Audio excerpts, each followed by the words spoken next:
ये आस्तान आलिया हज़रत शेख शाह मोहम्मद फ़ज़ल उल्लाह नाइब रसूल रहमतुल्लाह अलैह का है। आप शेख अली मुत्तकी बुरहानपुरी रहमतुल्लाह अलैह के मुरीदों में से हैं।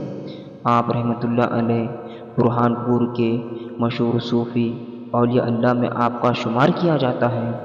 आपकी विलादत बसादत तकरीबन 943 में अहमदाबाद में हुई। हज़रत शेख अली मुत्तकी और हज़रत अबू मोहम्मद खिज़र तिर्मिज़ी से आपने ख़िरक़ा खिलाफत हासिल की। अरसे तक आप मदीना मुनव्वरा में रहकर तहसील उलूम फरमाई। आपका सिलसिला नसब दामाद रसूल अलीउल मुर्तज़ा मुश्किल कुशा रज़ियल्लाहु तआला अन्हा तक जा पहुँचता है। हज़रत शेख मोहम्मद फ़ज़लुल्लाह नाइब रसूल रहमतुल्लाह अलैह आपके ज़ात बरक़ात से लाखों लोग गुमराही से निकलकर मंजिल मकसूद को पहुँचे। वक्त के बादशाह तानाशाह आपकी वारगाह में हाजिर होते। मुग़ल शहंशाह जहांगीर आपकी बुज़ुर्गी को मानता था। शाह जहाँ भी अपनी शहज़ादगी के ज़माने में बुरहानपुर का गवर्नर था। उसी ज़माने में आपके दीदार से मुशर्रफ हुआ। दारा शिको भी आप से बहुत अकीदत मोहब्बत रखता था।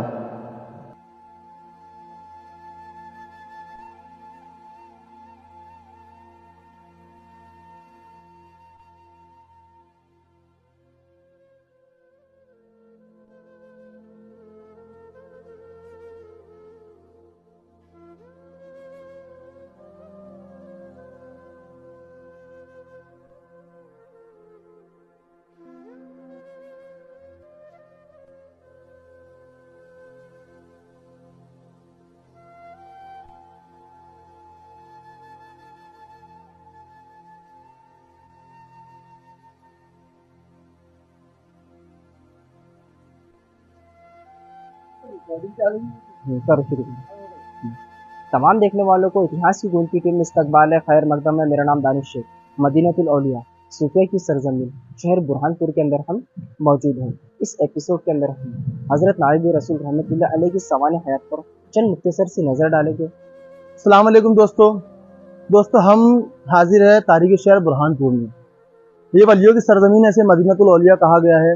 मदीनतुल औलिया बुरहानपुर इतिहास में अपनी तारीख में किसी चीज़ का मोहताज नहीं है, लोग इसे अच्छी तरह जानते हैं। जिस आस्थाने पे हम मौजूद है ये मुग़ल दौर के मुग़ल अहद हुकूमत के मशहूर मारूफ बुज़ुर्ग है। हज़रत का नाम मोहम्मद इब्न फ़ज़लुल्लाह है। आप बुरहानपुर के हज़रत शेख अली मुत्तकी अलैहि रहमा के शागिर्द थे। शेख अली मुत्तकी जिन्होंने कंज़ुल उम्माल किताब लिखी है, उन्हीं के शागिर्द हज़रत शेख मोहम्मद इब्न फ़ज़लुल्लाह नाइब रसूल थे। आप मदीना मुनव्वरा में इल्म हदीस का दर्स दे रहे थे। मस्जिद नबवी में हज़ारों की तादाद में लोग आपके पास आते थे दर्स लेने के लिए, और वहीं आप जो है लोगों की खिदमत किया करते थे, दुआ तावीज़ किया करते। इसमें मस्जिद नबवी में भीड़ लग जाया करती थी। जब मस्जिद नबवी में भीड़ लग जाती थी तो खुद्दामुल मस्जिद ने आपको मस्जिद से बाहर जाने के लिए कहा और आपसे कहा कि आप अपनी खानका को मस्जिद के बाहर लगाएं, क्योंकि मस्जिद नबवी में भीड़ होने की वजह से हमें साफ़ सफाई में परेशानी होती है। मदीना शरीफ में सरकार हज़रत नाइब रसूल रहमान ने अपना बोरिया बिस्तर उठाया और मस्जिद नबवी से बाहर चले गए। उस दिन गुंबद खिजरा में जब शाम के वक्त चिरागा किया जाता था, चिरागा करने के लिए जो खादिमीन को रखा गया था, जब वो पहुंचे वहाँ चिराग जलाने के लिए, चिराग नहीं जल रहा था। मदीना शरीफ में गुंबद खिजरा में जो चिराग रखे थे वो चिराग रोशन नहीं हो रहे थे। हजरत की बुरहानपुर के अंदर आमद कैसी हुई? हजरत बुरहानपुर में ही पैदा हुए हैं। अच्छा, तो मदीने में गए तो वहाँ का मदीना में ये हुआ था कि इल्म हदीस जब पूरी दुनिया के उलमा जो है दिगर उलूम की तरफ लगे, तो उस वक्त इल्म हदीस दुनिया से खत्म हो रहा था। तो उलमाए अरब ने ऐलान कराया था कि इल्म हदीस के लिए जो उलमा है वो अरब शरीफ में तशरीफ लाए। तो हिंदुस्तान के बुरहानपुर से हज़रत शेख अली मुत्तकी यहाँ से सफ़र करके मदीना शरीफ पहुँचे और आप उन्हीं के शागिर्द थे। हज़रत शेख अली मुत्तकी मदीना शरीफ पहुँचे और आपने वहाँ पे इल्म हदीस का दर्स दिया और जो तिश्नगी इल्म हदीस में आ रही थी उसको दूर किया। उन्हीं के शागिर्द हज़रत शेख मोहम्मद इब्न फ़ज़लुल्लाह नाइब रसूल थे। हज़रत जब मदीना शरीफ में आपने अपना बोरिया बिस्तर उठाया और बाहर चले गए तो उस वक्त चिराग रोशन नहीं हुए। तो खादिमे हरमैन शरीफन आपकी बारगाह में आया और कहने लगे कि या रसूलुल्लाह सल्लल्लाहु अलैहि वसल्लम, हमसे कौन सी खता हो गई जो आज चिराग रोशन नहीं हुए? तो कब्र अनवर से आवाज आई कि मोहम्मद इब्न फ़ज़लुल्लाह हमारा नाइब है, तुमने उसका दिल दुखाया है, जब तक वो नहीं आएगा चिराग रोशन नहीं होंगे। फिर खादिमिन हरमैन शरीफैन ने खुद्दामुल मस्जिद से कहा कि आपने किसी को बाहर भगाया था क्या? तो उन्होंने कहा कि हाँ, एक शख्स यहाँ बैठे थे जिनको हमने कहा था कि आप बाहर तशरीफ ले जाएं। उन्हें ढूंढ के लाया गया। जैसे आप रोज़ा रसूल सल्लल्लाहु अलैहि वसल्लम में मदीना मुनव्वरा में गुम्बर खिजरा में तशरीफ लेकर चिराग खुद ब खुद रोशन हो गए और कब्र अनवर से आवाज आई कि मोहम्मद इब्न फजलुल्लाह हमारा नाइब है। उस दिन से आपका नाम नाइब रसूल हुआ। फिर आप सल्लल्लाहु अलैहि वसल्लम ने आपको फरमाया, मैंने जो कहा कि आपकी पैदाइश इसके ताल्लुक से इख्तिलाफ है, लेकिन बुरहानपुर आने का वाकया जो है किताबों में यही मिलता है कि सरकार इस्लाम ने फरमाया कि मोहम्मद इब्न फजलुल्लाह तुमको हमने बुरहानपुर की ताजदारी सौंपी है, अब तुम बुरहानपुर जाओ।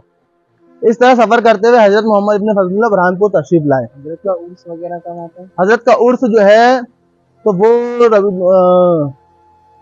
शव्वाल में आता है। अच्छा, सवाल में। हाँ, ये सॉरी रमजान मुबारक की 1 तारीख को हजरत का उर्स आता है। 1029 हिजरी में आपका इंतकाल हुआ था। रमजान मुबारक की 1029 तारीख को आपका इंतकाल हुआ था। ये मैंने ही बनाया है बोर्ड। ये बोर्ड जो बना है इसकी डिजाइन मैंने ही किया है। इसमें नीचे मेरा नाम भी लिखा है। मैं कैमरा मैन को बेटा करीब है।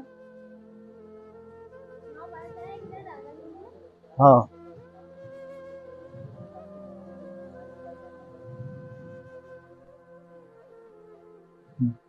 दोस्तों ये जो इलाका है यहाँ पे हिंदुस्तान का सबसे बड़ा मदरसा हुआ करता है। जी हाँ दोस्तों, अभी इसको हमीदपुरा के नाम से जानते, लेकिन किसी जमाने में इसका नाम शेखपुरा होता था। और शेखपुरा में एक मदरसा था जिसमें उलमा लिखते हैं कि दुनिया के हर मुल्क का इंसान यहाँ पे इल्म हासिल करता था। वो मदरसा यहाँ पे हज़रत शेख मोहम्मद इब्न फजलुल्लाह उर्फ नायब रसूल का था। यहाँ पे उनकी खानकाही मस्जिद भी है जो कि पुरानी मस्जिद थी, अभी फिलहाल इसको नया बना दिया गया है। अक्सर वो सही वीडियो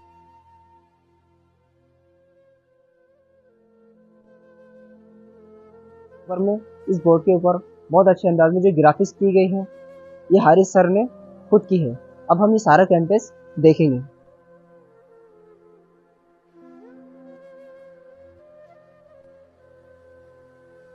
हारिस भाई, मैं जहाँ तक देख पा रहा हूँ तो ये मकबरा उसी टाइम का इसे जदीद तामीर किया गया। अच्छा अच्छा, ऐसा एक गौ